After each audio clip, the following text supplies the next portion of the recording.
Lord, open my lips, and my mouth shall proclaim your praise.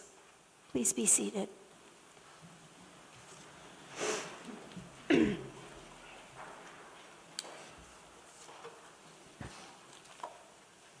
There are conversations you don't recognize as important when they happen. They don't resolve anything. They don't persuade you. They don't even feel especially important at the time. They just leave you vaguely unsettled, like you walked out of the room with a question that you didn't bring in with you. And then later, sometimes much later, sometimes years later, you find yourself stopped in your tracks by a memory thinking, wait, is that what that meant? I had a conversation like that with my grandfather. In his neighborhood, he was known as the Can Man. He was a street preacher, and he had a particular kind of artistry.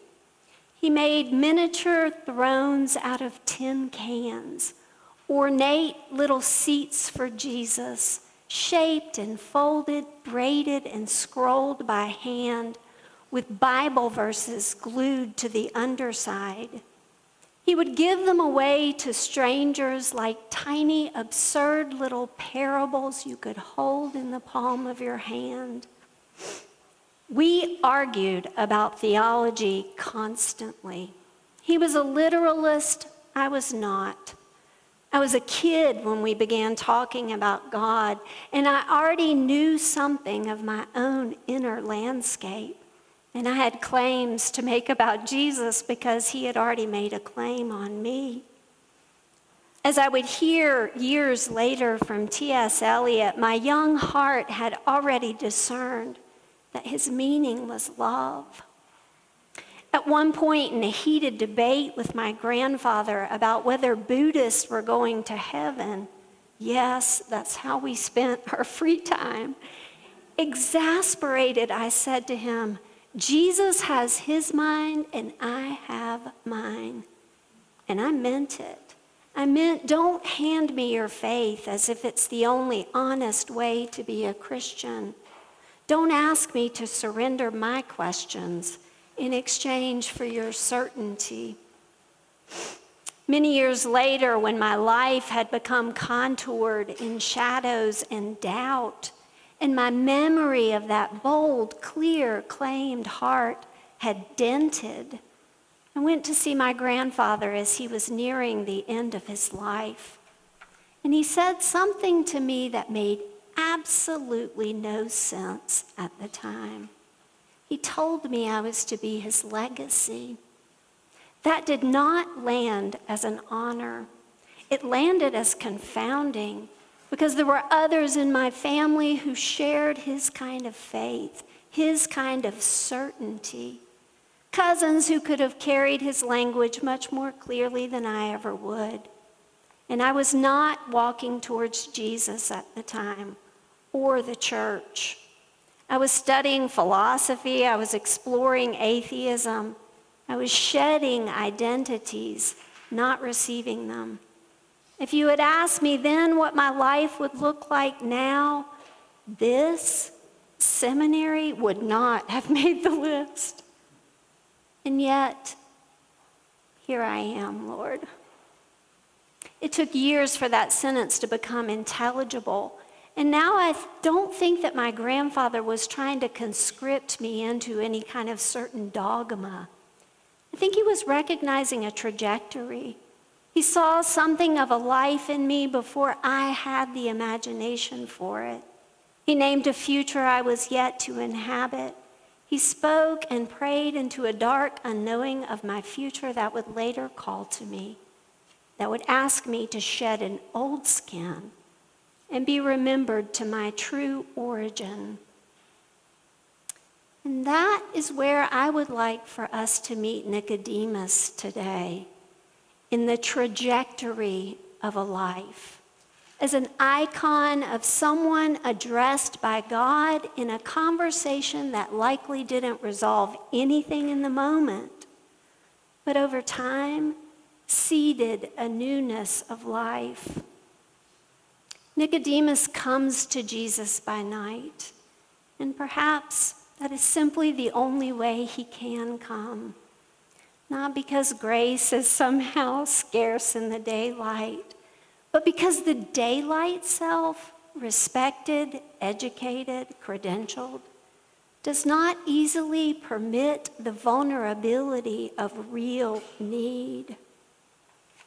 Darkness is sometimes a kind of holy cover when a person can finally admit what the daylight self will not allow, that something is not settled, that something is tugging at the edges of an otherwise ordered life. Jesus receives Nicodemus as he is, in the dark of night and with everything that he brings.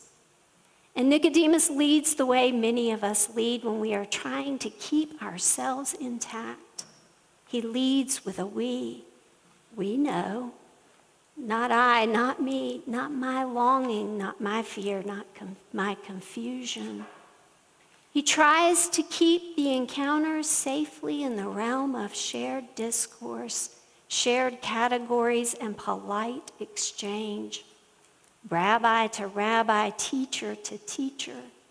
He calls Jesus teacher, as if naming him might domesticate him, as if placing Jesus in a role might keep Nicodemus out of the line of fire. But Jesus does not play along.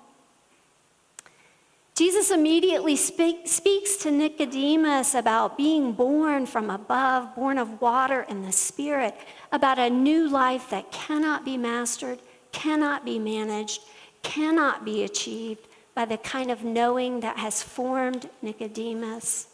A life that requires a re-beginning, a re-originating, an undoing that makes room for a truer belonging.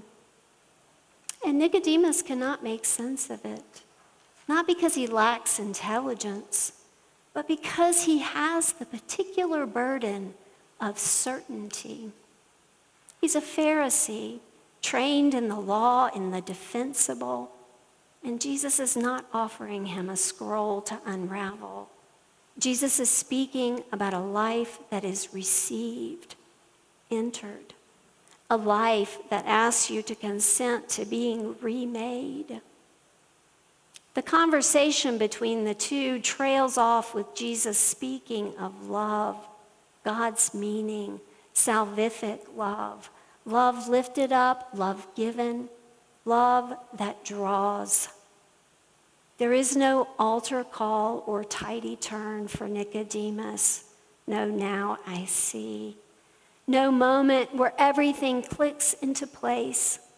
He leaves in the same night he arrived in, only now the night is filled with words he likely cannot yet comprehend.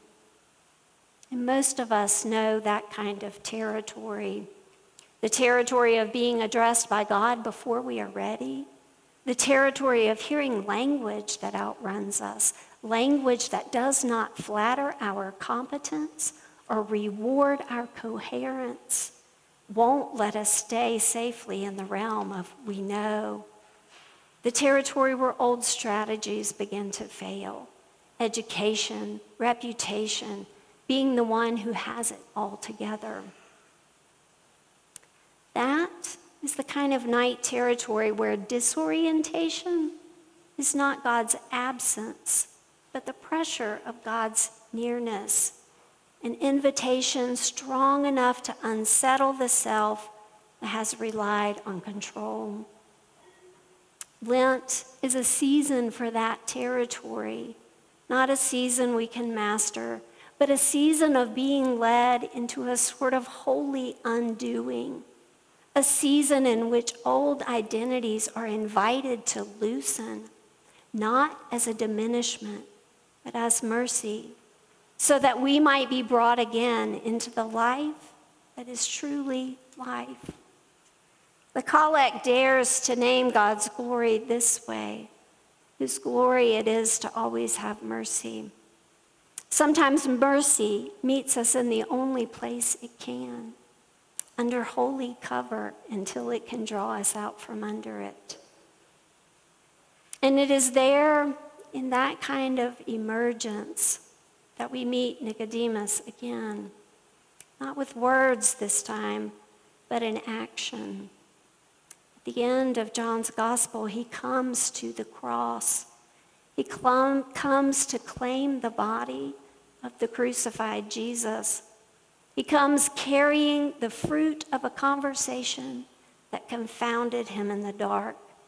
And he comes with a costly offering, an absurd, excessive amount of weight, myrrh and aloes enough to thicken the air, enough to make his hands sticky, enough to leave a scent on him. He touches what the world has condemned and killed with a kingly measure of care. He associates himself with one criminalized, shamed, and executed. And in doing so, he finally steps into the light. Because the man who once tried to keep himself protected behind a we now makes his we with Jesus, really when no one else can and when no one else will. This is what new life looks like more often than we admit. Not an instant testimony, but a long obedience to a strange encounter with God. An understanding that arrives only after it has moved through loss, through surrender, and into a tenderness and courage that the earlier self could not have manufactured. New life is born in the trajectory of a life, and like the life it is patterned after, it takes shape in the body. Because like in the life of Nicodemus, that is where discipleship finally shows itself, in where you are willing to go, in who you are willing to stand among, in what you are finally willing to touch, and in the weight you are willing to bear for the love that you have known. So here is the invitation. The call of God does not always arrive as clarity.